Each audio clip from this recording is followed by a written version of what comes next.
passé avec le Rwanda au-delà de la guerre que ce pays livre à la République démocratique du Congo. C'est identifié, c'est l'armée rwandaise qui fait la guerre au Congo par la pseudo-rébellion M23. Alors, quelle est cette puissance qui fait pression sur la RDC, vous empêchant de prendre une décision ferme, de rompre les relations diplomatiques avec le Rwanda? Vous avez suivi Patrick Karegeya, ça doit être Karegeya. Voilà. Vous l'avez suivi depuis l'Afrique du Sud. Il dit que Ntaganda n'est pas la bonne personne qu'on juge à la CPI. Et vous avez suivi également qu'il a identifié voilà, la nationalité de Ntaganda. Quelle est la position de la République démocratique du Congo? Parce que toutes les vérités sont sur la table.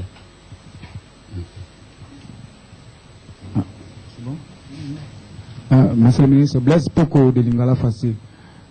Monsieur le ministre, la rédaction Lingala, attendant que son Excellence réponde au deuxième tour, et puis vous allez prendre la parole pour la langue nationale.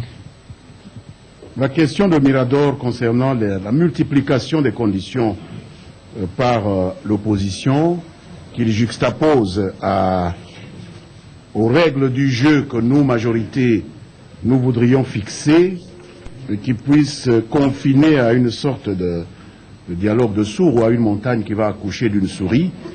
Je voudrais d'abord dire que les règles du jeu sont institutionnelles. Et dans un état de droit, sauf si on va réécrire les fondamentaux de l'état de droit, les principes qui sont fixés dans une constitution ne font pas l'objet de débats ou d'interprétations en dehors de la Cour constitutionnelle. Ni l'opposition, ni nous n'avons le pouvoir d'interpréter les dispositions ou les prescrits de la Constitution. Et lorsque la Constitution donne des pouvoirs à une institution, comme le président de la République, de prendre des initiatives du genre de celles qu'il a prises en convoquant les concertations nationales, je ne sais pas quelle est la légitimité d'un débat, fût-il entre l'opposition et nous, pour savoir s'il faut appliquer la Constitution ou pas. Est-ce que dans un état de droit, ce genre de débat est permis? Pas du tout. Si quelqu'un trouve que le président a violé la Constitution, puisqu'il a fondé son initiative sur la Constitution, mais le chemin est ouvert.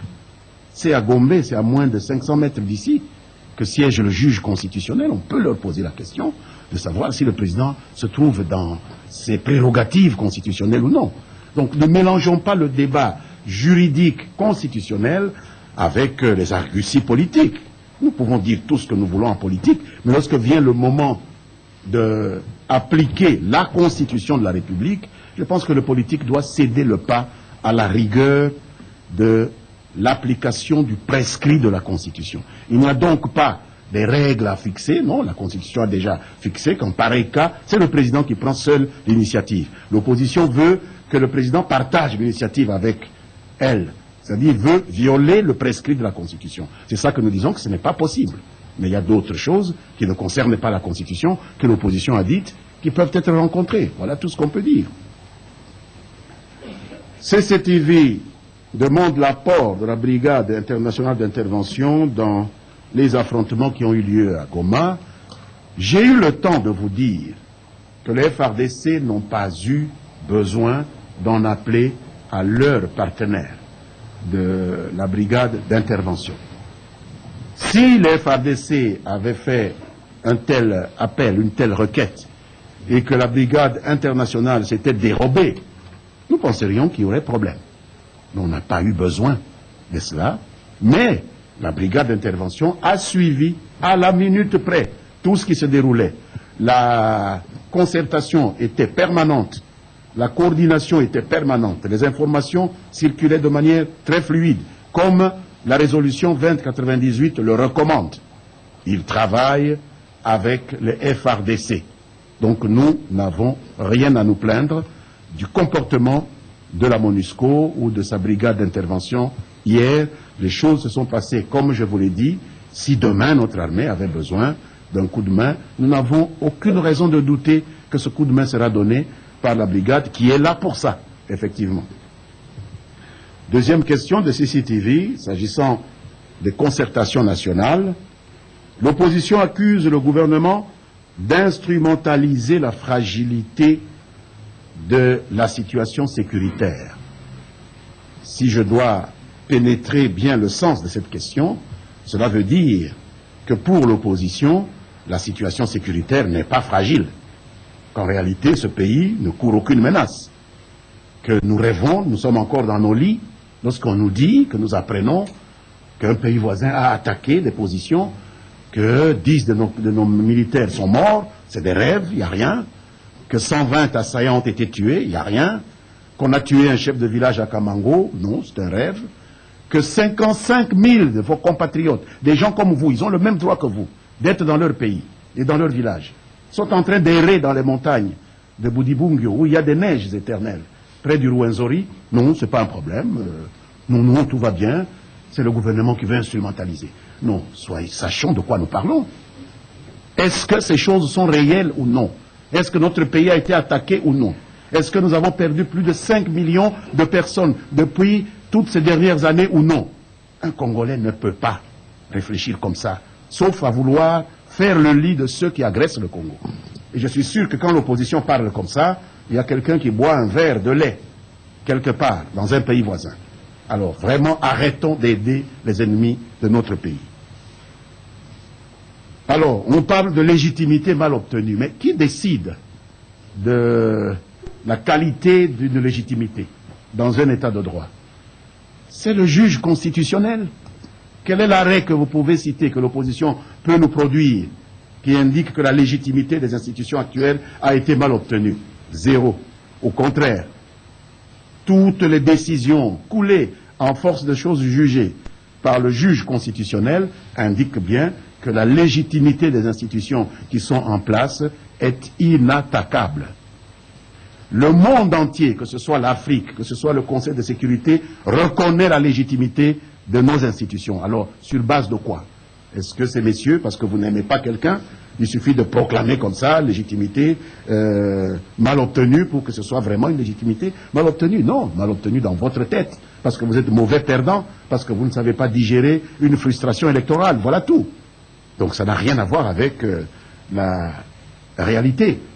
Et de fait, il est curieux que cette légitimité, soi-disant mal obtenue, ne concerne qu'une institution, alors que 2 institutions ont fait l'objet du vote de 2011, par la même administration électorale que nous avons remaniée, parce qu'elle avait des dysfonctionnements.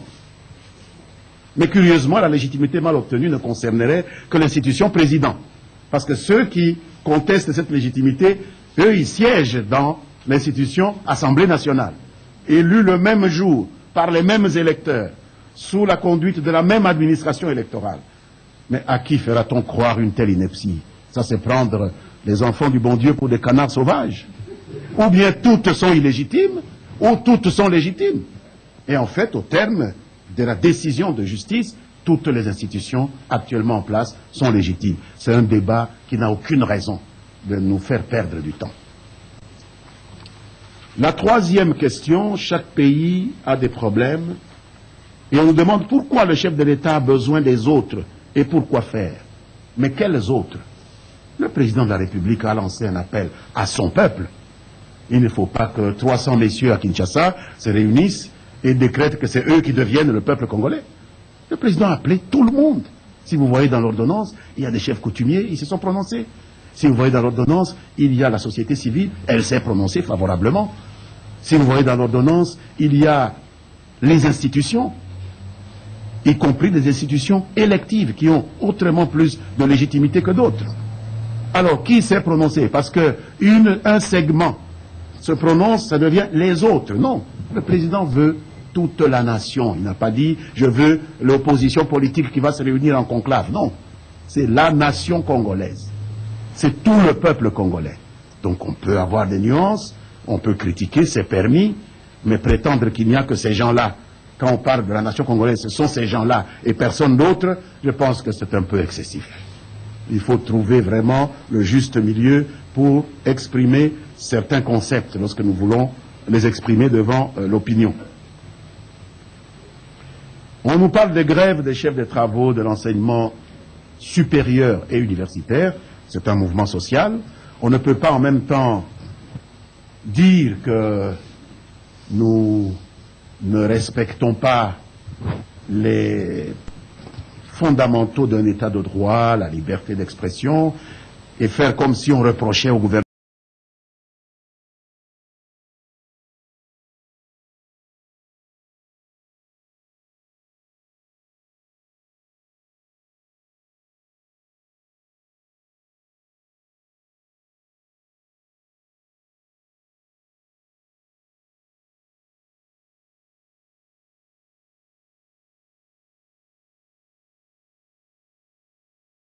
comme les membres du corps scientifique puissent être laissés libres d'exprimer leur frustration, leur déception. C'est ce qui se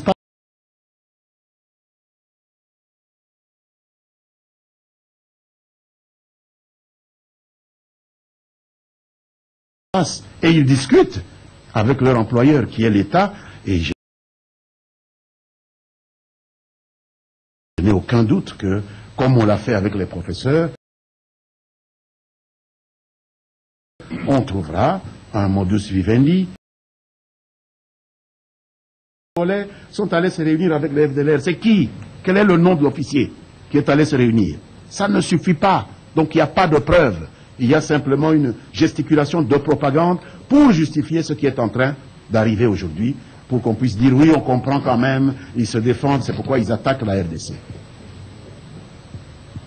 La question du point saillant sur notre citation du professeur Banyakou, il l'a contrebalancé avec une citation d'Habermas, l'autodestruction du sujet par lui-même.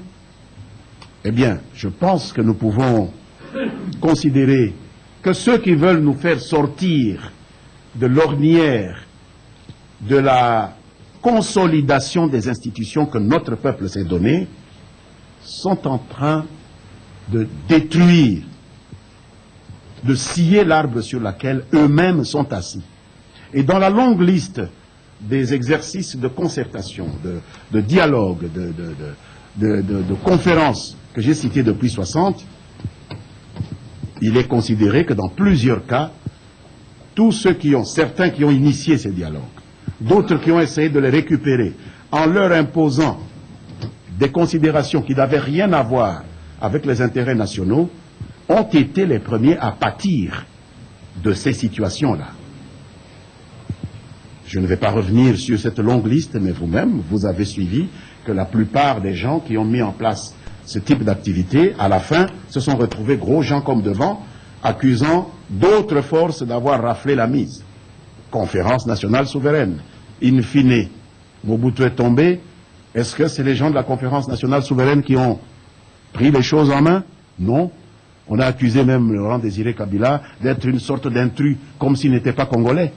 Pourtant, il n'était pas dans cette dynamique-là de partage de pouvoir, en dehors des mécanismes mis en place avec la participation de la population. On a voulu prendre un raccourci. Il faut me mettre. Moi, je représente la légalité. Sans élection, sans quoi? Donc, voilà, pour moi, ceux qui s'auto-détruisent, c'est ceux qui veulent prendre des raccourcis avec les principes fondamentaux qui régissent un état de droit.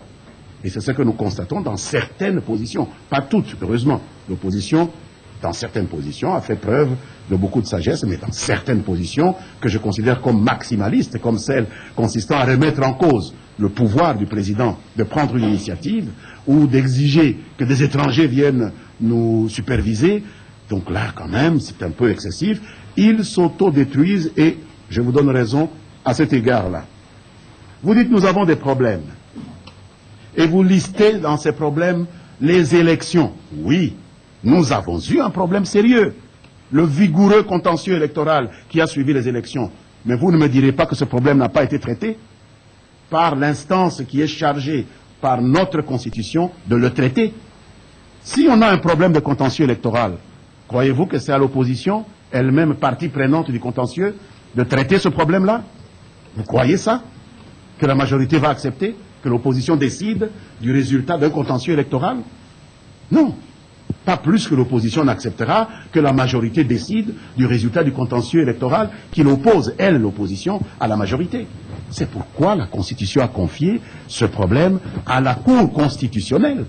Vous ne nierez pas que la Cour a siégé. Vous ne nierez pas que parmi ceux qui contestent aujourd'hui la légitimité des institutions en place, il y en a qui ont eux-mêmes déposé ce recours devant la Cour constitutionnelle. Fallait-il que la Cour leur donnât raison pour que l'on puisse considérer le litige comme clos? Parce que la Cour ne leur a pas donné raison, le litige reste ouvert. C'est ça le respect qu'on doit aux institutions de son pays. On veut arriver au pouvoir, mais en même temps on est incapable de respecter les institutions du pays. Comment voulez-vous qu'on vous respecte, vous, lorsque vous serez à la tête des institutions? Voilà des questions que nos amis devraient se poser. Donc on a eu un problème des élections, mais il a été réglé. C'est ce que vous avez oublié de dire. Il a été réglé, il n'existe plus. Par contre, nous avons les problèmes de la guerre. Et la guerre n'a pas commencé après les élections. Là, je vous reprends tout de suite. C'est depuis 1998 que ce pays est agressé de manière récurrente de la part du même autre pays voisin, le Rwanda. Depuis 1998. Les épisodes de Kisangani, tous les autres épisodes, vous les connaissez. Donc, ne créez pas le monde à partir de l'élection de 2011. Le monde a existé avant. Le Congo a eu ses problèmes bien avant. L'agression que nous sommes en train d'essayer de conjurer est intervenue bien avant. On a parlé de 5 millions de morts avant même qu'on ait ces élections de 2011. Alors, on met tout cela sur perte et profit parce que les élections, parce qu'il y a des mauvais perdants qui expriment des frustrations? Non, non. Le peuple est différent des gens qui sont frustrés à cause des élections. Il ne faut pas faire un mélange de genres. Ce qui nous intéresse, c'est ce qui est dans l'intérêt du peuple. Et finir cette guerre est réellement dans l'intérêt du peuple. Et le vrai problème, c'est ce problème-là. Julie Sefou nous parle de Shebab. Est-ce que c'est vrai? Est-ce que c'est un moyen pour attirer l'attention de l'Occident? Et elle dit pour obtenir le soutien qu'elle estime pas assez. Si ce soutien n'est pas assez, mais qu'est-ce qu'on pourrait appeler un soutien suffisant lorsque des gens envoient leurs enfants se faire tuer pour vous? Lorsqu'ils disent qu'ils sont prêts à donner leur sang et qu'ils ont décidé que ce soit seulement des Africains, parce que les Africains ont plus intérêt à se sacrifier pour leurs frères que d'autres. Qu'est-ce qu'on peut faire de plus? Qu'est-ce qu'on peut attendre de plus d'un partenaire? Je ne vois pas pourquoi vous dites que c'est insuffisant. Non, nous estimons que c'est beaucoup ce qui a été fait, puisqu'ils sont déjà sur place. Alors, avions-nous besoin d'en rajouter avec des légendes sur les Shebab? Pour quelle raison? Nous avons déjà obtenu au mois de février ce que nous souhaitions comme solidarité, que nous plaidions depuis plus d'1 an. On l'a obtenu en février à Addis Abeba, on l'a confirmé à New York. C'est après ces étapes que des informations sont arrivées, il y a à peine 2 mois, 2 mois et demi, que des Shebab somaliens sont aux côtés de l'ADF Nalu. Alors, pourquoi vous devez lier cela? C'est une information, nous ne pouvions pas la taire. Pour quelle raison on va la taire? Nous avons des éléments qui indiquent que les Shebab somaliens sont là. Qui aurait imaginé que des Afghans seraient au Mali? Alors on allait dire aussi que les Maliens exagèrent pour avoir la solidarité. Est-ce qu'on n'a pas vu ces gens mourir sous les balles des Français ou des Tchadiens? Donc il ne faut pas minimiser comme ça les problèmes auxquels votre pays est confronté. Il y a un problème sérieux dans le Grand Nord avec l'arrivée, l'entrée en lice des Shabab somaliens comme mercenaires aux côtés de l'ADF Nalu. Il nous suffit même de dire ADF Nalu pour pouvoir obtenir la solidarité, parce que l'ADF Nalu n'est pas congolaise. Ce sont des étrangers, autant que les Shebab. Alors pourquoi est-ce que l'ADF Nalu ne vous pose pas problème, mais les Shebab somaliens vous posent problème? Non, c'est tous des étrangers. Exactement comme les FDLR, exactement comme la LRA. Donc c'est encore un groupe étranger qui est venu. Nous avons le devoir d'en informer notre peuple, parce qu'il faut gouverner dans la transparence. Et nous avons le devoir d'informer nos partenaires, ceux qui nous aident à nous débarrasser de cette pieuvre. Les FRDC, avec la mise en place que le président a fait dernièrement, ce serait un règlement de compte des ex-FRDC. Mais qui est le numéro 1 des FRDC? Si on fait un règlement de compte contre les ex-FAS, le général d'armée Didier Etumba, 4 étoiles, ce n'est pas un ex-FAS? Alors, on règle des comptes à qui? Puisque le chef, le numéro 1, c'est un ex-FAS. Et vous vous dites on règle des comptes aux ex-FAS. Comment on peut régler des comptes à des gens, mais leur donner le commandement au plus haut niveau, au top niveau des FRDC? Donc, c'est vraiment n'importe quoi. Il y a peut-être quelqu'un qui est arrivé à l'âge limite, ou quelqu'un qui a dû être révoqué pour un mauvais comportement, et qui essaie de rationaliser. Mais, vous savez, cette histoire de retraite, de mise à la retraite, ne doit pas être perçue comme une punition. Généralement, on élève même en grade la personne, surtout si elle sort honorablement. C'est ce qui a été fait avec des généraux 3 étoiles, qui sont devenus des généraux 4 étoiles, mais mis à la retraite, parce qu'il y a une limite d'âge. Il y a un moment où le corps ne répond plus, où il faut absolument permettre à quelqu'un qui a rendu de bons services de se reposer, tout simplement. Il ne faut pas dramatiser cela, il ne faut pas criminaliser cela. Ils n'ont fait aucun tort au pays. On va les honorer, il y aura de grandes cérémonies, ils seront même cadotés, si je comprends bien. Et donc, je ne pense pas qu'il faille vraiment considérer que c'est pour les punir. Il est vrai que c'est des gens qui ont fait plus longtemps dans l'armée, ils viennent d'une armée qui a existé, où ils sont entrés peut-être avant d'autres qui sont venus après, dans le processus de la lutte. Donc ils atteignent avant les autres l'âge limite. C'est tout, c'est comme ça que les choses se passent. Blaise de ITV sur l'affaire de l'honorable Diomi Ndongala. J'ai été un peu choqué par l'idée que c'est la MONUSCO qui donnerait des ordres à notre justice, que Diomi soit amené en résidence surveillée plutôt qu'en prison. Mais à quel titre? Sur base de quel principe? Une mission des Nations Unies va donner des ordres à la justice congolaise. Même le gouvernement n'est pas attitré à donner un ordre à la justice. Alors, comment la MONUSCO pourrait donner un ordre? Peut-être un souhait, ils peuvent avoir émis un souhait, encore qu'il s'agit d'un problème judiciaire, un problème de l'administration pénitentiaire. Est-ce que le CPRK n'est pas considéré comme une résidence surveillée, dans le cas de quelqu'un contre lequel, à 2 reprises, la justice a eu à craindre qu'il puisse prendre la fuite? Une fois, il a pris la fuite et il a ridiculisé les institutions en prétendant qu'on l'avait enlevé. Vous savez tous que c'était faux. Personne n'avait enlevé Diomi, parce qu'il est incapable de dire même qui le détenait et où est-ce qu'on le détenait. Et deuxièmement, on l'a pris au Bichingobila essayant de quitter le pays. Alors, comment pouvez-vous empêcher la justice de prendre des mesures conservatoires contre un tel prévenu et de dire qu'on ne peut pas lui appliquer les mêmes largesses au risque de le voir prendre à nouveau la poudre d'escampette? C'est à la justice à apprécier. Cessons de devenir nous tous des juges, des procureurs. On a une institution dont nous voulons en même temps garantir l'indépendance, mais quand il y a un ami qu'on connaît qui est dans une situation plus ou moins délicate avec cette institution, on commence à sortir des oukases. On ne donne pas des ordres à la justice congolaise. C'est elle qui sait comment appliquer les dispositions qu'elle prend elle-même. Voilà ce que j'ai à dire à ce sujet-là. La pression, selon Télé 50, extérieure sur le Congo, pour continuer à dialoguer avec le Rwanda, quelle puissance exerce cette pression? Je n'ai pas dit on exerce sur nous, j'ai dit qu'on a exercé sur nous une pression, et que c'est cela qui a permis qu'au mois de février, nous puissions obtenir, de manière assez aisée du reste, la signature par tous, y compris le Rwanda, de cet accord cadre sur lequel nous nous appuyons maintenant pour le prendre en défaut lorsqu'il essaye de continuer à déstabiliser la situation de sécurité.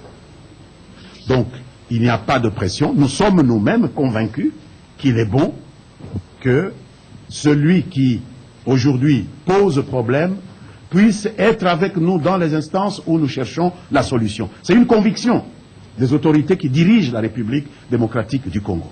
Donc, nous n'obéissons à aucune pression, de la même façon que je viens de vous dire que nous n'acceptons pas que même la MONUSCO fasse des pressions sur notre justice. Nous n'allons pas accepter que quelqu'un nous dise quand il faut rompre avec le Rwanda, quand il faut maintenir avec le Rwanda. Non, on nous a conseillé qu'il était mieux dans les intérêts nationaux que nous puissions continuer à parler avec le Rwanda, et dans le cadre de la CIRGL, et dans le cadre de l'Union africaine, et c'est ce que nous faisons. Donc ce n'est pas une pression, C'est une perception que nous avons de nos intérêts nationaux et jusqu'aujourd'hui, on ne nous a pas encore démontré en quoi cela peut gêner les 10 intérêts nationaux. Parce que la guerre, la fin de la guerre, ce n'est pas un spectacle. C'est l'intelligence, c'est projeter une stratégie, c'est projeter un raisonnement. Et donc il ne faut pas croire que la guerre, on l'a fait par bravade, il faut insulter celui qui est en face de soi, il faut attaquer le premier, dès qu'on entend une menace, il faut jeter une bombe là-bas, et tout ça, ce n'est pas comme ça qu'on règle des problèmes aussi délicats. Nous avons 70 à 73 millions d'âmes à préserver. Ce n'est pas à ce niveau-là que ça se joue. Le colonel Karegeya, de son exil en Afrique du Sud, a remis en cause la nationalité de Ntaganda.